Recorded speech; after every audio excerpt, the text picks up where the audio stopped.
Today's lesson is about an ingenious way of approximating functions known as a Taylor expansion. As a student, I saw many examples of Taylor expansions, but it took a long time before I really appreciated just how powerful this technique is.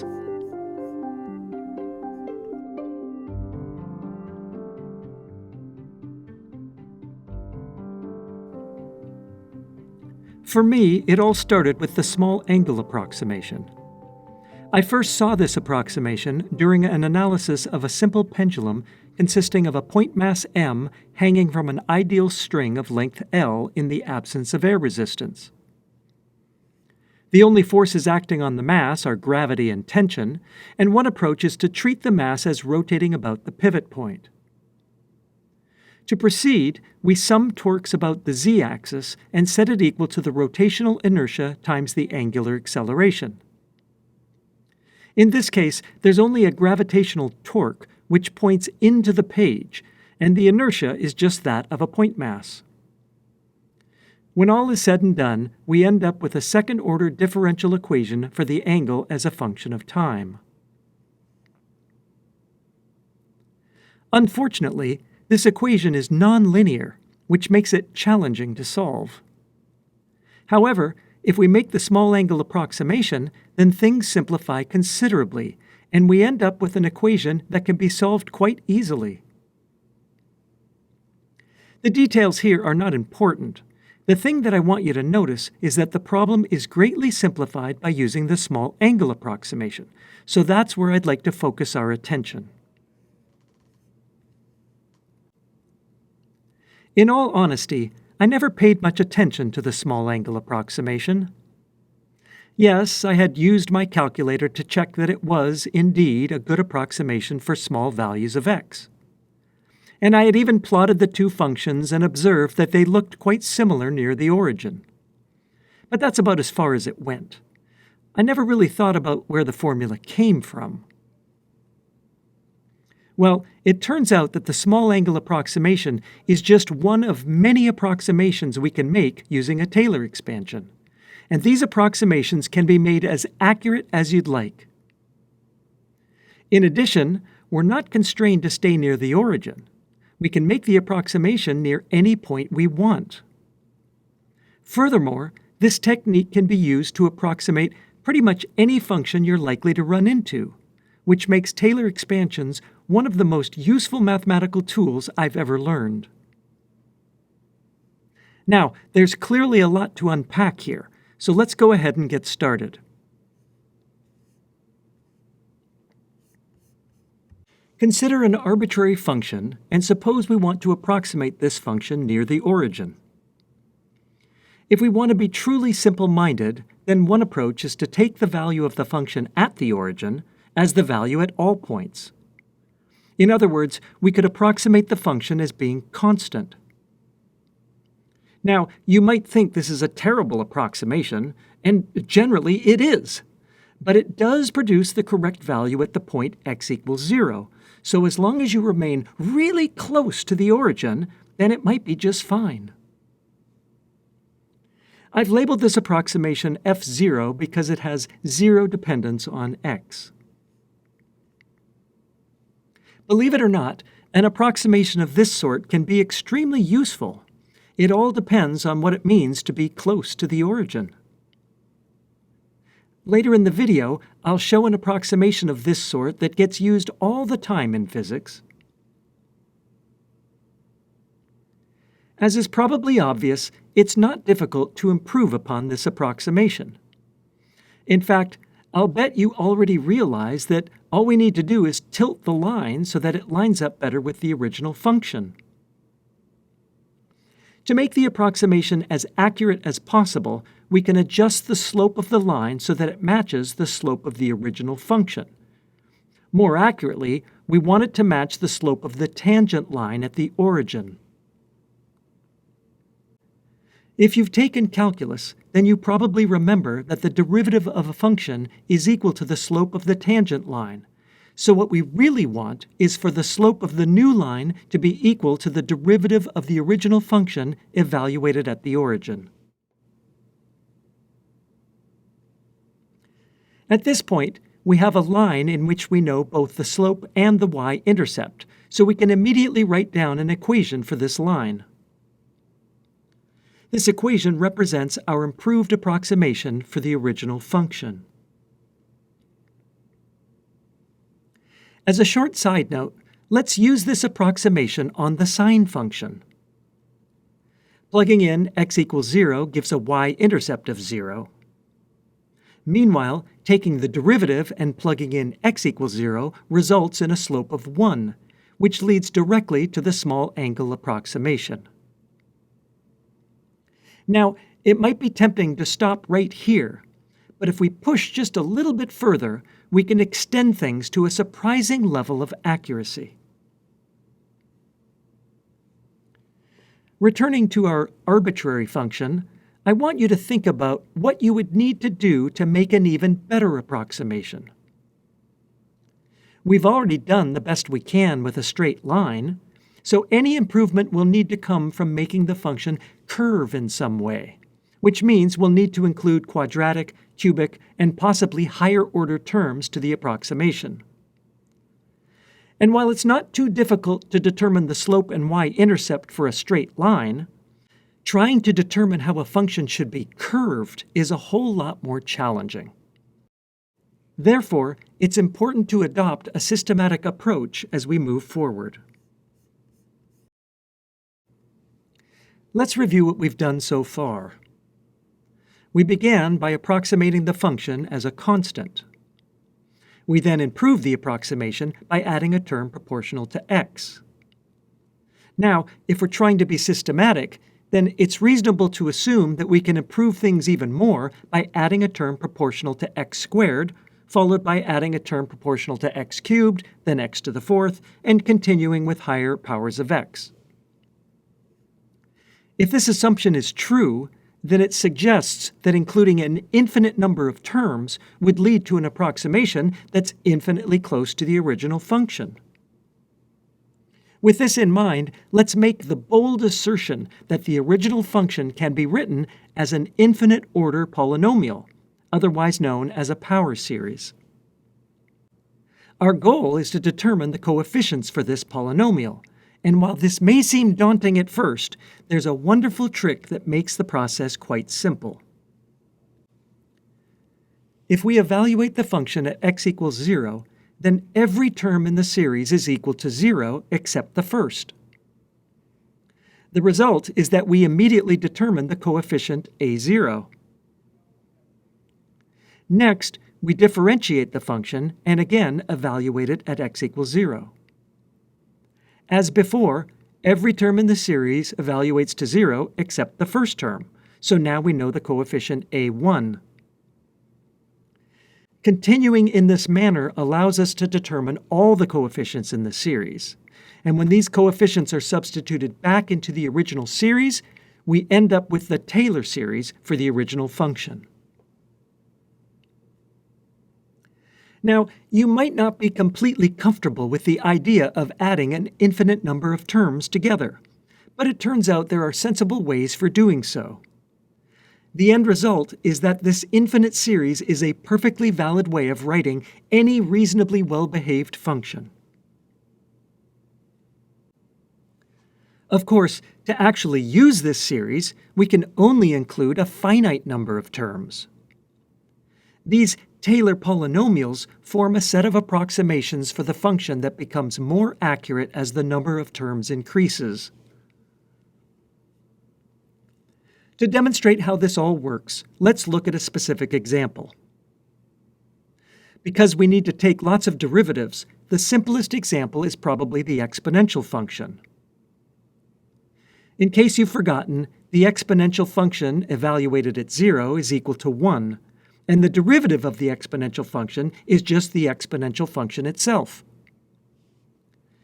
These properties make evaluating the Taylor polynomials relatively painless.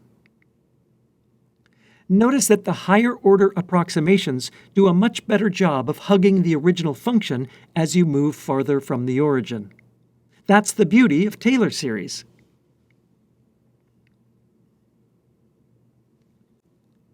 A slightly more difficult example is the sine function. In this case, the derivatives are a little more challenging, but still relatively easy to evaluate. Notice that every other derivative evaluates to 0 at the origin, and this leads to there being no even powers in the Taylor series. This happens whenever we're dealing with an odd function, which is one that has 180-degree rotational symmetry about the origin. Again, notice how the higher-order polynomials do a beautiful job of approximating the function.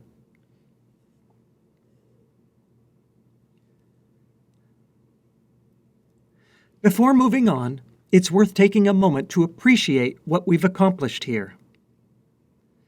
This formula tells us that as long as we know the value of a function and its derivatives at the origin, then we can reconstruct the entire function at all points, no matter how far those points are from the origin. This is quite remarkable if you think about it. Information about the function at a single point, the origin in this case, allows us to reconstruct the entire function, including points that are infinitely far away.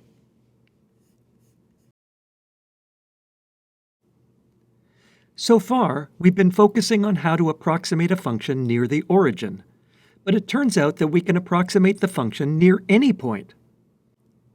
To do so, we expand the function in a power series that's centered on the point of interest. We'll call it a.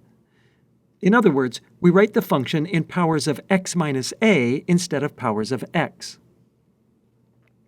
We then play the same game as we did before. The only difference is that we need to evaluate the function and its derivatives at x equals a instead of x equals 0. Carrying out this procedure then leads to the general Taylor series formula when expanded about an arbitrary point.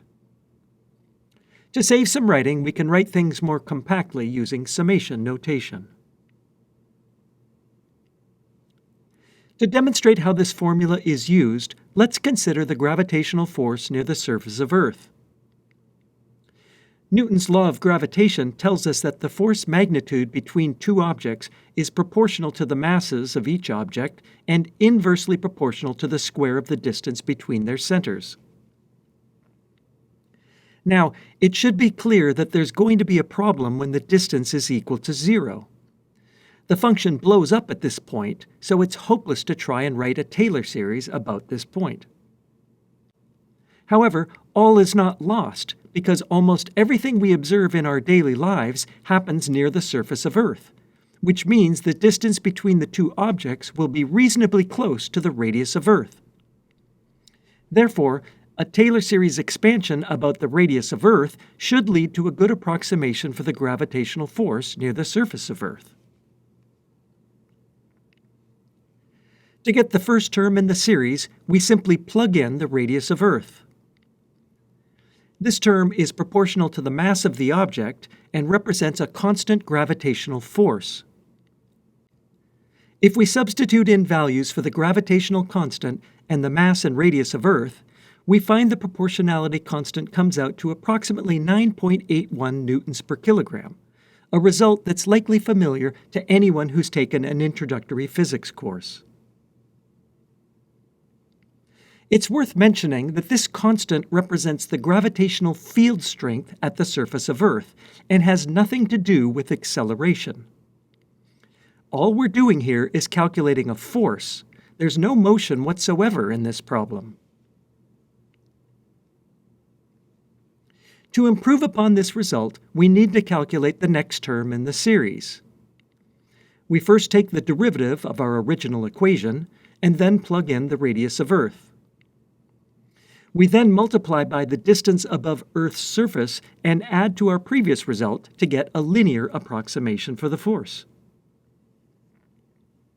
And of course, we can continue in this manner and derive additional terms in the Taylor series. I encourage you to work through the details here. This is really the best way to solidify your understanding of Taylor series. In this form, it's easy to see that, because of the very large value of Earth's radius, the gravitational force changes very little with height above Earth's surface. For example, the International Space Station orbits at an average altitude of 400 kilometers, which, I think you'll agree, is nowhere close to the surface of Earth. But calculating the ratio of z over r and then substituting into our Taylor series, we find that even at this extreme height of the International Space Station, the gravitational force is only 12% smaller than its value at Earth's surface. The upshot of all this is that it's an excellent approximation to assume that the gravitational force of an object is constant near the surface of Earth.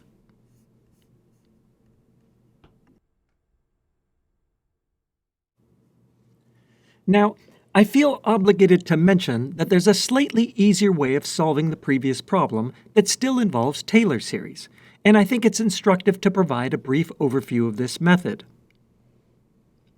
In this approach, we immediately replace the distance between objects with an expression involving the radius of Earth.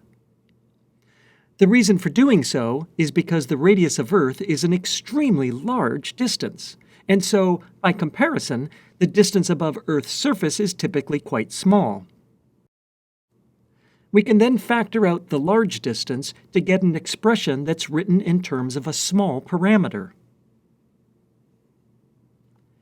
Notice that the small parameter here is dimensionless, meaning that it's a pure number, and as long as this number is less than 1, its powers become progressively smaller. The idea here is to treat this small parameter as our variable, call it x. Then, if we know in advance that z is going to be much less than the radius of Earth, our variable x is going to be much less than 1.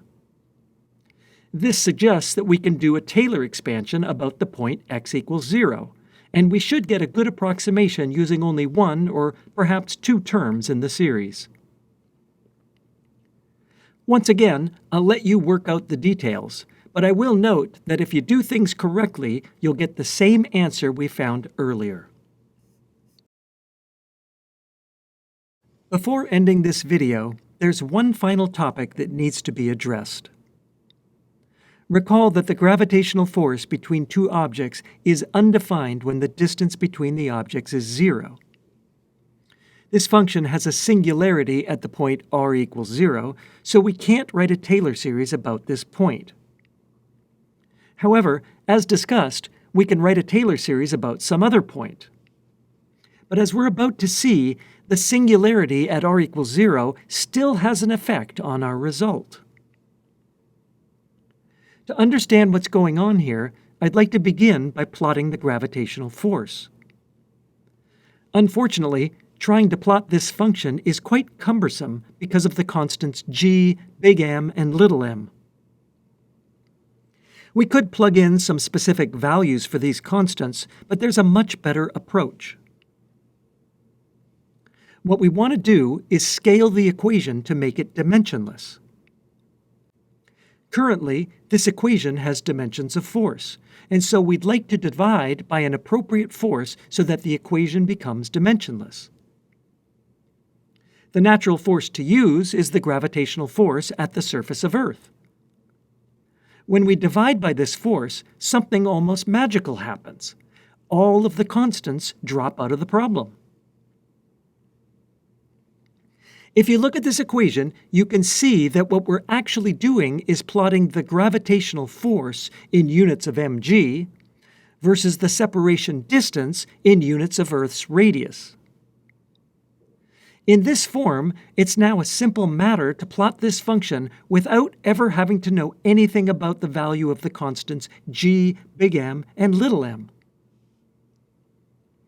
This trick of using dimensionless variables is extremely powerful, and I highly recommend you take some time to think it through. It's something physicists use all the time. Now that we have the gravitational force plotted, we want to plot the Taylor polynomials. Recall that we already calculated these polynomials in terms of the variable z over r, but we can substitute for z to get them in terms of the scaled separation distance.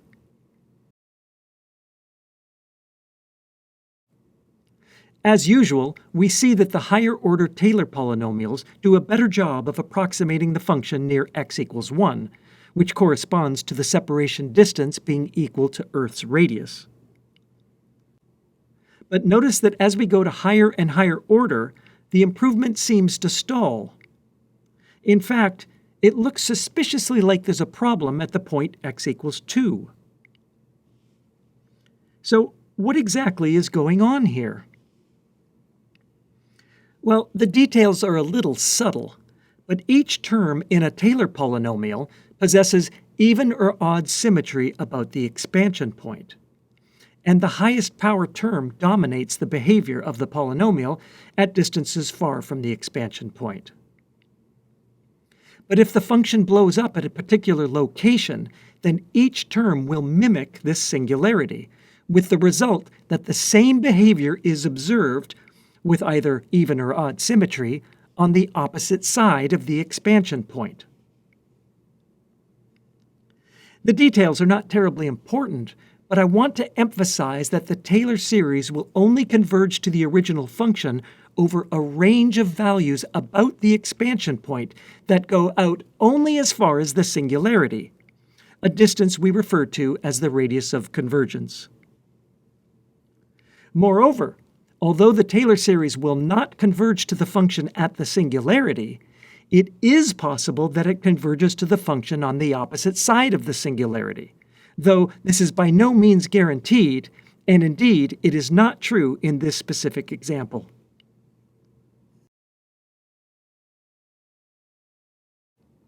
This seems like an appropriate place to bring this lesson to a close.